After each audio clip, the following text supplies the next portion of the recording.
अखिल भूमंडलीय सर्व शिरोमणि मुनि समाज के संस्थापक आदि मुनीश्वर योगेश्वर सदगुरुदेव शिव मुनि महाराज की जय।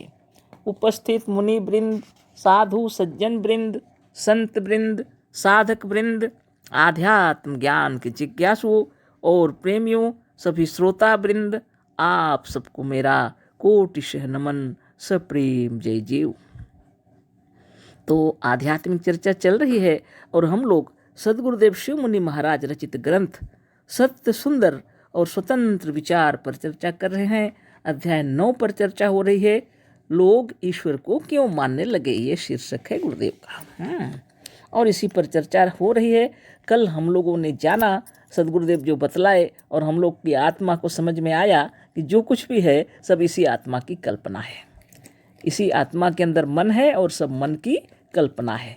ईश्वर को क्रूर से क्रूर और भयानक से भयानक समझते हैं कुछ लोग, है ना। जब अपने अपने तरीके हैं। कल हम लोगों ने जाना और कुछ तो उसको निराकार शून्यवत निराकार समझते हैं और मन बुद्धि से परे। तो सदगुरुदेव का कहना है कि मन और बुद्धि से यदि कोई परे है तो सिर्फ हमारी आत्मा है और दूसरा कुछ भी नहीं। और मन और बुद्धि से कौन परे हो सकता है? कोई भी नहीं, है ना। अब जब तक ईश्वर को मन से या बुद्धि से आप परे समझते हैं तो कैसे पाए होंगे उसको, कैसे देखे होंगे आपने उसको? मन से परे बुद्धि से परे जो कोई है उसका अनुमान भी नहीं कर सकेगा कोई, है ना। सिर्फ बातें हैं। अंतरात्मा है, अपना आप है, अपना मन है, अपना सब कुछ है ना। और इसको आप जैसा सोचे कर सकते हैं। जैसा सोचे, है ना। अब वह ईश्वर को साकार ना मानकर शून्यवत निराकार निर्विकार और मन बुद्धि से परे मानते हैं। बहुत तरह के तर्क वितर्क हुए, सवालों का जवाब देना मुश्किल पड़ा तो लोगों ने उसको कह दिया कि उसका आकार प्रकार ही नहीं है, निराकार है। अब कौन उसका सवाल जवाब करेगा? कौन कहेगा कि समुद्र के अंदर में और विशाल समुद्र और महाभयंकर समुद्र के अंदर में और शेषनाग के ऊपर में भगवान सो रहे हैं, तो उस पर सवाल जवाब हुआ ना अनेक। कौन करेगा? इसलिए निराकार बता दिए, शून्यवत निराकार और कुछ भी नहीं। और मन और बुद्धि से भी परे है तो काहे तर्क वितर्क करेगा कोई, है ना। अद्भुत बातें हैं, है ना। मनुष्य कितना विद्वान है, कितना बुद्धिमान है, बाप रे बाप। तो सदगुरुदेव कह रहे हैं चाहे जो कुछ भी है, चाहे आप उसको शून्यवत मानिए, निराकार मानिए, कुछ भी मानिए, तो मन के ऊपर ही सब कुछ है। और जितना जो स्वर्ग नरक ईश्वर सब कल्पित है ना। सारा विश्व ब्रह्मांड भी कल्पित है। लेकिन जहाँ आप रह रहे हैं यहाँ पर सुख शांति से रहिए। यहाँ पर और एक कल्पना करके अपने आप को परेशान क्यों कर रहे हैं? लोग ईश्वर को क्यों मानने लगे? सदगुरुदेव यही बात बतला रहे हैं कि भय से मानने लगे लोग, है ना। ऐसी बात है, भय से ईश्वर को मानने लगे और इसका समाधान नहीं मिला जब, है ना। सदगुरुदेव जो साधन शिक्षा दिए हैं, आत्मज्ञान हम लोगों को दिए हैं, इसमें अपने अनुभवजन्य ज्ञान को सर्वश्रेष्ठ बतलाए, है ना। नित्य दिन योगाभ्यास करते करते अनुभवजन्य ज्ञान भी होता जाएगा, है ना। मन और बुद्धि से परे वो निराकार शून्य वो भी नहीं हो सकता। आप सोच रहे हैं ना निराकार है, शून्य है, यह भी मन के अंदर है, बुद्धि के अंदर है, हाँ। और उसको आप परे कैसे बता सकते हैं, है ना। इसलिए सदगुरुदेव शिव मुनि महाराज की जय। आप नित्य योगाभ्यास करें, मन प्रसन्न हो जाएगा, है ना। और इस संसार में रहते हुए आनंद से हम लोग रहेंगे। सूक्ष्म शरीर में भी आनंद से रहेंगे। सूक्ष्म शरीर में भी हम लोग को कष्ट कौन पहुंचाता है? हमारा मन।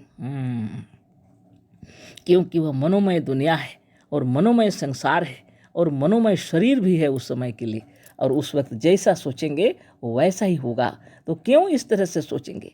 जागृत अवस्था में सुख से रहिए, यानी स्थूल जगत में, और सूक्ष्म शरीर में जब जाएंगे तभी भी सुख से रहिए।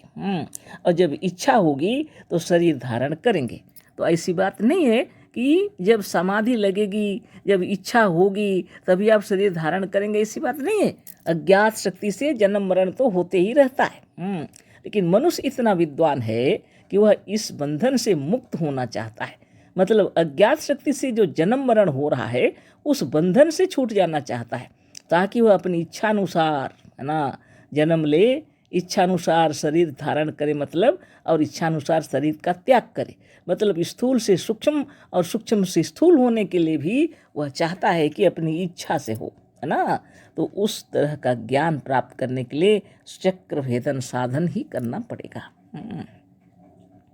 प्रणव शुभभावना मंत्र सब करते हुए जब आपको ब्रह्म ज्ञान हो जाएगा, यानी अपने आप का ज्ञान हो जाएगा। अभी तो लोग ब्रह्म बोलने से बाहर की दुनिया में दौड़ने लगते हैं, ईश्वर बोलने से बाहर की दुनिया में दौड़ने लगते हैं ना।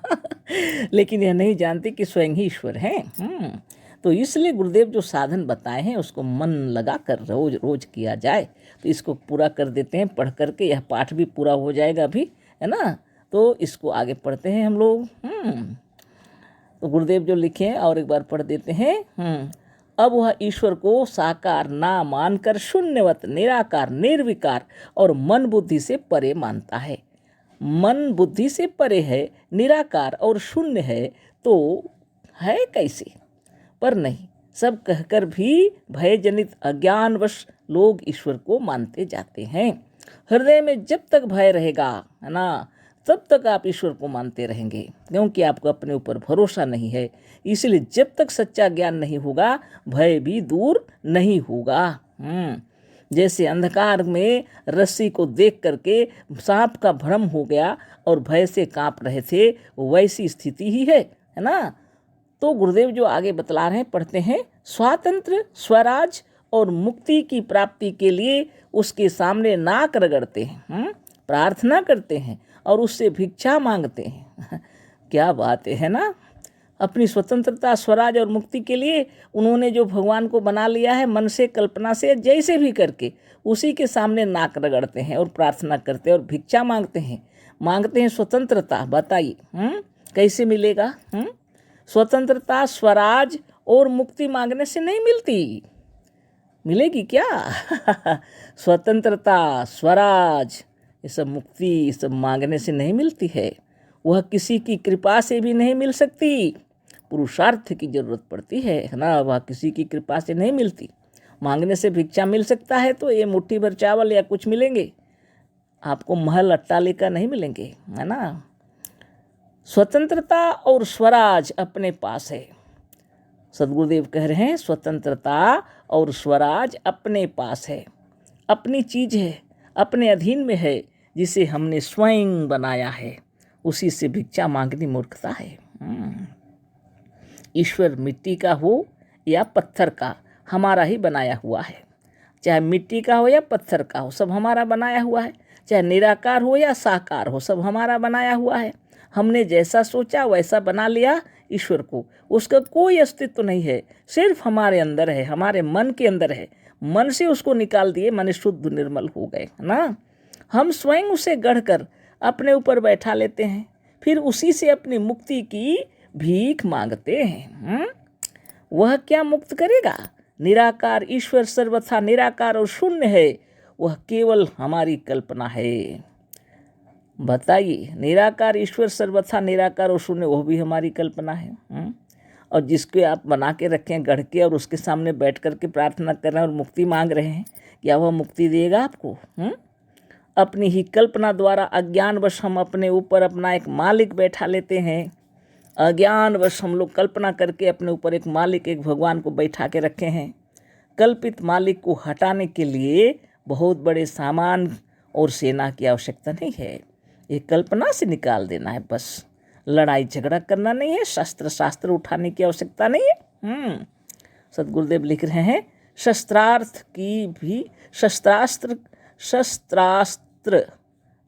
और अस्त्र की भी आवश्यकता नहीं है ना। किसी से लड़ना भी नहीं है।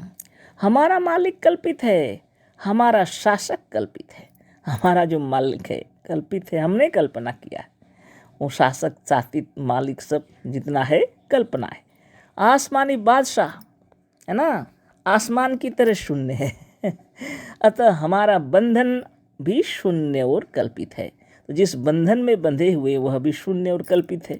हम अपनी तमाम भयजनित कल्पनाओं को छोड़कर यदि आज ही से स्वावलंबन, स्वाधीनता, स्वातंत्र, आत्मबल और आत्मज्ञान का आश्रय ले लें तो हम आज ही से स्वतंत्र, स्वाधीन और मुक्त हैं।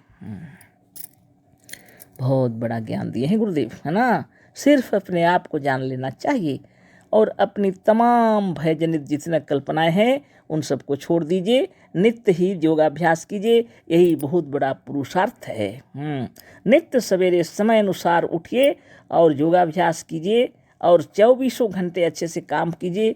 बाहर जगत में, है ना, धनोपार्जन करना है जितना अपने परिवार को चलाने के लिए शारीरिक, मानसिक, बौद्धिक परिश्रम के द्वारा सच्चा और ईमानदारी से धनोपार्जन करना है, जिससे दूसरों का भी उपकार हो। वैसे ही धनोपार्जन करना है, जिससे जगत में शांति मिले और अपने परिवार में खूब सुख शांति से रहना है। नित्य योगाभ्यास करना है, पूरे परिवार को शिक्षा देनी चाहिए, छोटे बच्चे से लेकर बड़े तक। अपने घर में जब सब लोग ओम प्रणव जाप करेंगे, है ना, चक्र भेदन नृत्य करेंगे तो शरीर स्वस्थ रहेगा, मन प्रसन्न रहेगा, व्यवहार कुशल हो जाएंगे सब लोग, परिवार में शांति होगी, है ना। इसलिए सद्गुरुदेव यह ज्ञान बताए हम लोगों को। तो यह पाठ जो है अध्याय 9 यह पूरा हो गया कि लोग ईश्वर को क्यों मानने लगे। सबको मालूम हो गया, है ना। तो भय से माने हैं सब, ऐसी कोई माने शक्ति नहीं है बाहर में आत्मा को छोड़कर। आत्मा ही सर्वशक्तिमान है। तो फिर अगला फिर बाद में चर्चा होगी। आज इतना ही, है ना। अशेष धन्यवाद, कोटि नमन, सप्रेम जय जीव। सद्गुरुदेव शिवमुनि महाराज की जय।